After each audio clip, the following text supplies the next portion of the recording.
Hey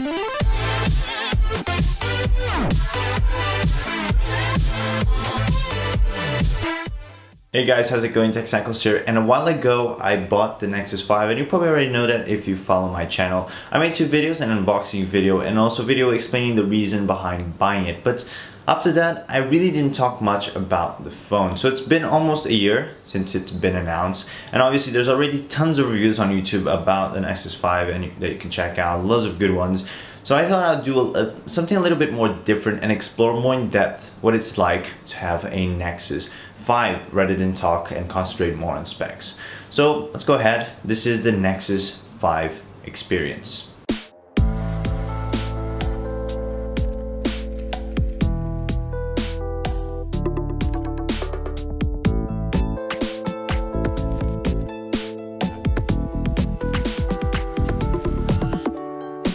So earlier this year, I picked up a white Nexus 5, and I've been using it as my daily driver for a while since I recently updated my iPhone to iOS beta, and it's really unstable because of all the bugs, so I had to turn to my Nexus 5. And so far, I've been able to preserve its look. It's still white on the back, and only if you look closer, you can notice a few scratches and knocks, especially on the edges. But most important of all, it hasn't gotten extremely dirty, even though I usually mix the phone up with some money and keys in my pocket.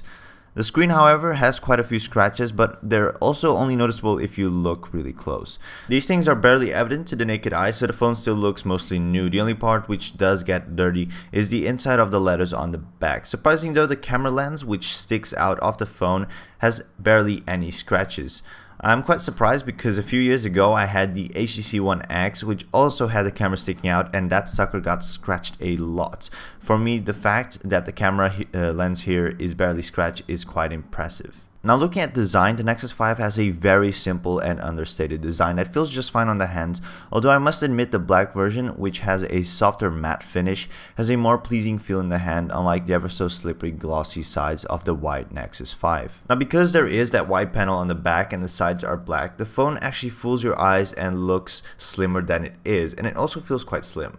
It is quite a big phone, so I don't find it hard to hold, but sometimes it does feel fairly odd in the hand, mostly because of the glossy finish on this phone. Now, in terms of looks, I do enjoy the signature Nexus look with slim bezels and no front buttons or logos. The volume and power buttons on the side, I would say, are perfectly well placed, at least for my hand. A nice thing about Nexus devices is that they aren't that common compared to iPhones and Samsung Galaxies, which you see everywhere. So it's kind of nice to have something rare and different that stands out from the crowd. Also, that multicolor LED at the bottom, again, signature of Nexus devices, is just pure awesome. And it's not all looks, it's actually a nice way to be informed if you have notifications, although since it only lights up in certain periods of time, it can be easy to miss and not notice it. Oh, and if you're worried the phone will be uncomfortable to have in your pocket because it's too big, it really isn't a problem. The only problem could be the pockets being too short and the phone easily slipping out and falling. Also, on the topic of comfort, the Nexus 5 in my experience rarely gets hot even when playing heavy games, but even if it does, it's not enough to be uncomfortable to use. Now, as I said earlier, I usually use my iPhone as my daily driver, but recently I've been kind of forced to switch to my Nexus. And from switching over, what most bugs me about the Nexus 5 is its camera. You probably heard it isn't that good. To be honest, it's not that bad, but it's just not that great. And it gets worse with apps like Snapchat, which just downgrade the quality of photos and videos. So whenever I want to take photos on holiday or just quickly capture a nice sunset, I can't depend on my Nexus, and it forces me to carry my iPhone or my camera with me.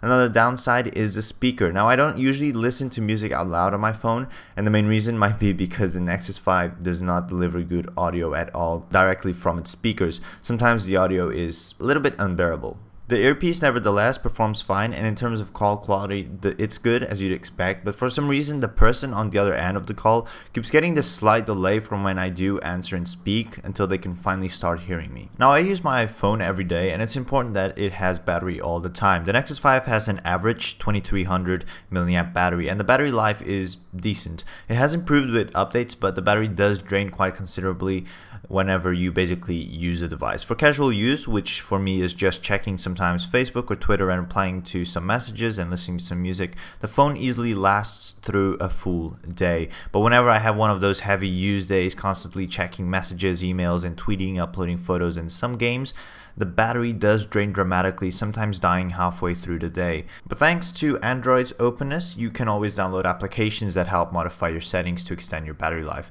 And wireless charging is also included in the Nexus 5, which makes it more convenient to charge. The phone also charges up pretty quickly via the included USB cable. So the main purpose of the Google Nexus lineup is to deliver an unmodified Android experience as Google wants, and for most people that is why they buy it, and that's why I bought it. And so far it's been really great to experience pure clean Android away from those heavy skins like TouchWiz. So on that basis, let's talk about using Android on this phone. First off, you have a 4.95 inch screen here, purposely set to complement your Android experience. Now it isn't the best screen out there, but it is good. It's accurate and bright, just sometimes seems a bit washed out. Android on the screen, in simple words, feels just clean, especially putting the Nexus side to side with a Samsung device running TouchWiz. And unlike I did with my old HTC One X and my Galaxy S5, I actually made less modifications to Android than I did with those devices. The only third-party modifications I made were installing the dash clock widget and an extended settings app, which aren't even major modifications. The rest I'm pretty happy being pure Android. The phone also rarely lags. There are a few minor bugs now and then, but performance has been great for me, only with a bit of a freeze lag whenever I start switching between too many apps too quickly. Now Android L will be coming out pretty soon with a significant design revamp, and I'll be doing a video on that as soon as the official update comes out for the Nexus 5. I'm also pretty excited for it because one of the main problems I have with Android is the consistency between apps. They are mostly all different.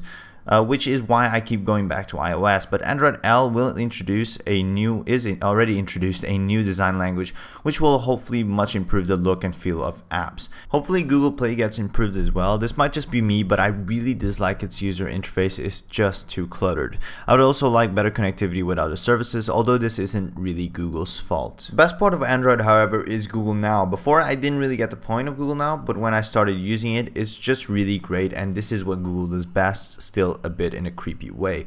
Google basically reads your emails, detects what you've searched for, and also your location to come up with information just for you. Like when a package has arrived, it tells you, or for example, if you're visiting a city on holidays, it tells you transport details and some attractions nearby, and also translator is also there. It's simple, useful, and intuitive. So in the end, I have been enjoying Android, and the reason I think is not only because this is pure Android, but also because just how the Nexus 5 complements Android and vice versa. Now there are much more nicer Android phones with way better cameras and way more features, but nothing will give you the perfect pure Android experience like the Nexus 5 in my opinion. Even with downsides like an average camera and bad speaker, this phone is still one of the best phones out there. Now right now I wouldn't buy the Nexus 5 since it's been out for almost a year unless you're sure this is the one you want to get. There are also other really good devices at this price point like the extremely hard to get OnePlus One you should consider before buying. But for a pure Android experience, it's hard to beat the Nexus 5. And if you're waiting for the Nexus 6, well, we'll have to wait and see if it gets announced, since there are rumors of Google abandoning the Nexus line of products in favor of more premium devices like the currently dubbed Android Silver program. So guys, I hope you enjoyed this video. If you did, be awesome and leave a thumbs up down below. It really helps out quite a lot. If you guys have any opinions on the Nexus 5, be sure to leave it in the comment section down below. If you have any questions or anything like that, the best way to reach me is at TechSnackles on Twitter. Anyway guys, that's been it. Don't forget to check out the channel for more tech stuff. Also subscribe for more videos like these. And yeah, that's been it. Thank you a lot for watching. I hope you enjoyed, and I'll see you all in the next one.